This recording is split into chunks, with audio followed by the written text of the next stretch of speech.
Hello बच्चों, स्वागत है आपके अपने करंट अफेयर चैनल पर करंट अफेयर्स विद पिनू। आज हम स्टार्ट करते हैं राजस्थान करंट अफेयर्स मई 2026 पार्ट 16। आज ये इसका आखिरी पार्ट होगा। अब हम स्टार्ट करेंगे जून 2026 की नई वाली किताब।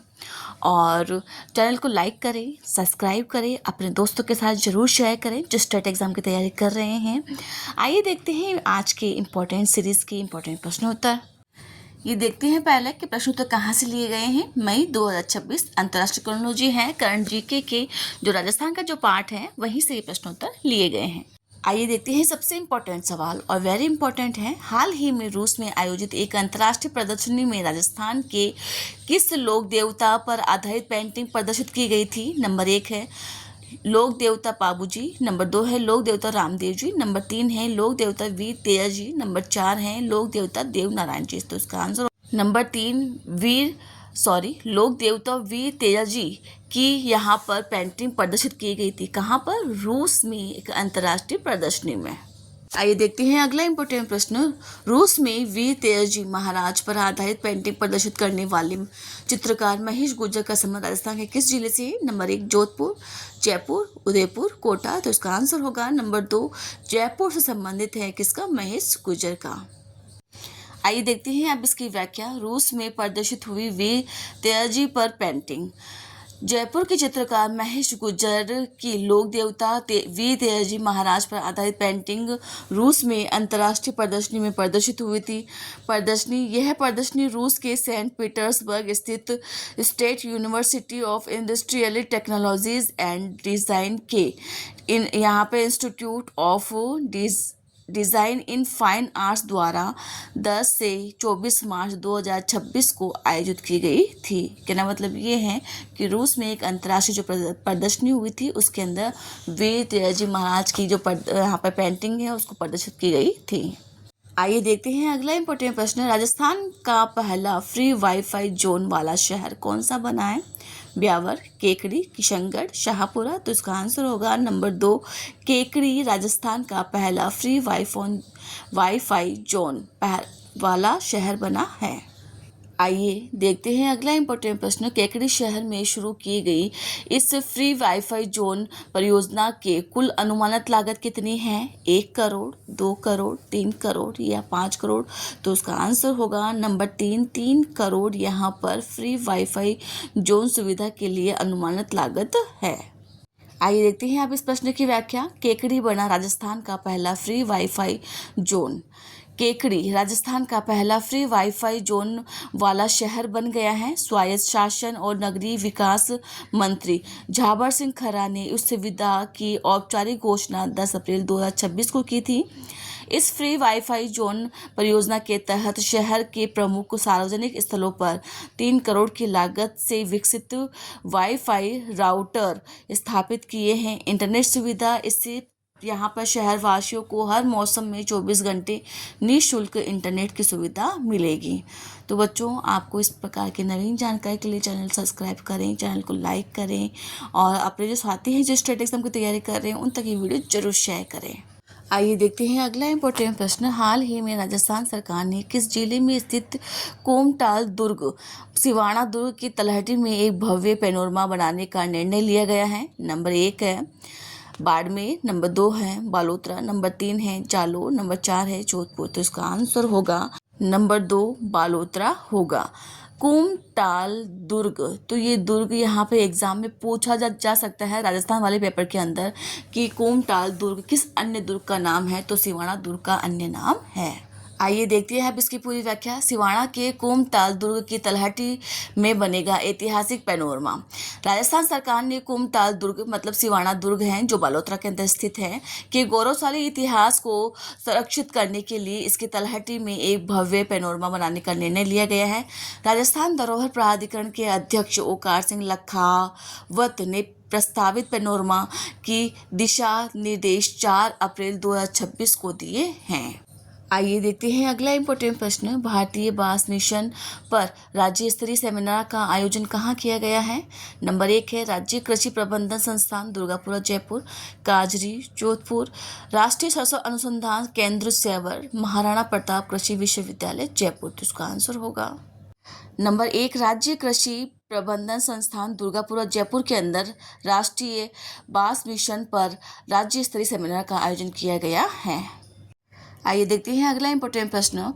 राष्ट्रीय बांस मिशन पर आयोजित इस सेमिनार में राज्य के कितने जिलों के स्केट होल्डर्स ने भाग लिया है? नंबर 1 है 10 जिलों के, 12 जिलों के, 15 जिलों के और 20 जिलों के। तो उसका आंसर होगा नंबर 2, 12 जिलों के यहाँ पर स्केट होल्डर्स है, इन्होंने भाग लिए हैं। आइए देखते हैं अगला इंपॉर्टेंट प्रश्न। इस सेमिनार में भाग लेने वाले 12 जिलों में निम्नलिखित में से कौन सा जिला शामिल नहीं है? नंबर 1 है डूंगरपुर और बांसवाड़ा, नंबर 2 है उदयपुर और सिरोही, नंबर 3 है कोटा और बारां, नंबर 4 है बीकानेर और जैसलमेर। तो उसका आंसर होगा नंबर 4, बीकानेर और जैसलमेर इन 12 जिलों के अंदर शामिल नहीं है। आइए देखते हैं अब इस प्रश्न की व्याख्या। राष्ट्रीय बांस मिशन पर राज्य स्तरीय सेमिनार। राष्ट्रीय बांस मिशन पर राज्य स्तरीय सेमिनार का आयोजन राज्य कृषि प्रबंधन संस्थान दुर्गापुर जयपुर में 31 मार्च से 1 अप्रैल 2026 को किया गया था। उद्घाटन यहाँ पर करता है कृषि मंत्री डॉक्टर किरोड़ी लाल और प्रतिभागी हैं राज्य की 12 जिलों के डूंगरपुर, बांसवाड़ा, उदयपुर, सिरोही, राजसमंद, पाली, चित्तौड़गढ़, सलूंबर, कोटा, बारां, झालावाड़ और प्रतापगढ़ के लगभग 100 स्केट होल्डर्स ने भाग लिया था। आइए देखते हैं अगला इंपॉर्टेंट प्रश्न। नेशनल क्रिएटिव आर्ट फेस्ट कारी 2026 का आयोजन कहाँ किया गया है? नंबर 1 है IIT जोधपुर, नंबर 2 है मालवीय राष्ट्रीय प्रौद्योगिकी संस्थान जयपुर, नंबर 3 है वनस्थली विद्यापीठ, नंबर 4 है MIT ADT यूनिवर्सिटी पुणे। तो इसका आंसर होगा नंबर 2, मालवीय राष्ट्रीय प्रौद्योगिकी संस्थान जयपुर में इसका आयोजन हुआ था। किसका? नेशनल क्रिएटिव आर्ट फेस्ट कारी 2026 का। आइए देखते हैं अगला इंपॉर्टेंट प्रश्न। कारी 2026 फेस्ट का आयोजन किन संस्थानों के संयुक्त तत्वाधान के अंदर किया गया है? नंबर 1 है MNIT और IIT दिल्ली, नंबर 2 है MNIT और यहाँ पर MIT ADT पुणे, नंबर 3 है RTU Kota, number Pune university, number 4 है MNIT और ललित कला अकादमी। तो इसका आंसर होगा नंबर 2 MNIT और यहाँ पर MIT और ADT पुणे यूनिवर्सिटी, इन दोनों के संयुक्त तत्वाधान में कारी 2026 का आयोजन हुआ है। आइए देखते हैं अब इसकी व्याख्या। नेशनल क्रिएटिव आर्ट फेस्ट कारी 2026। कारी 2026 national creative art fest Malviya राष्ट्रीय प्रौद्योगिकी संस्थान यहाँ पर में 7 से 12 अप्रैल 2026 को संपन्न हुआ था। आयोजक है यहाँ पर MNIT और MIT ADT यूनिवर्सिटी पुणे के संयुक्त तत्वाधान के अंदर आर्ट एग्जीबिशन। इसका आयोजन कारी फेस्ट के तहत MNIT के यहाँ पर VLTC सेंटर में आयोजित किया गया था, जिसका उद्घाटन 10 अप्रैल 2026 के ग्रैमी अवार्ड विजेता और पद्म भूषण कलाकार पंडित विश्व मोहन भट्ट ने किया है। आइए देखते हैं अगला इंपॉर्टेंट प्रश्न। आपनों खेत आपनी खाद अभियान का आयोजन किस राज्य सरकार के द्वारा किया गया है? गुजरात, उत्तर प्रदेश, राजस्थान, हरियाणा। तो इसका आंसर होगा नंबर 3, राजस्थान सरकार के द्वारा आपनों खेत आपनी खाद जो अभियान है उसका आयोजन किया गया है। आइए देखते हैं अगला इंपॉर्टेंट प्रश्न। आपनों खेत आपनी खाद अभियान कब आयोजित किया गया है? नंबर 1 है 1 से 15 अप्रैल 2026, नंबर 2 है 6 से 30 अप्रैल 2026, नंबर 3 है 10 से 25 अप्रैल 2026, नंबर 4 है 5 से 20 मई 2026। तो इसका आंसर होगा नंबर 2, 6 से 30 अप्रैल 2026 को आपनों खेत आपनी खाद अभियान शुरू किया गया है राजस्थान सरकार के द्वारा। आइए देखते हैं अगला इंपॉर्टेंट प्रश्न। आपनी खेत आपनों खाद अभियान का मुख्य उद्देश्य क्या है? नंबर 1 है सिंचाई सुविधा बढ़ाना, किसानों को ऋण देना, बायो फर्टिलाइजर और ऑर्गेनिक फार्मिंग को बढ़ावा देना, नंबर 3 है नई फसलें उगाना। तो इसका आंसर होगा नंबर 3, बायो फर्टिलाइजर और ऑर्गेनिक फार्मिंग को बढ़ावा देना आप खेत व अपनी खाद अभियान का मुख्य उद्देश्य है। आइए देखते हैं अगला इंपॉर्टेंट प्रश्न। घन जीवामृत का प्रदर्शन किस उद्देश्य से किया गया है?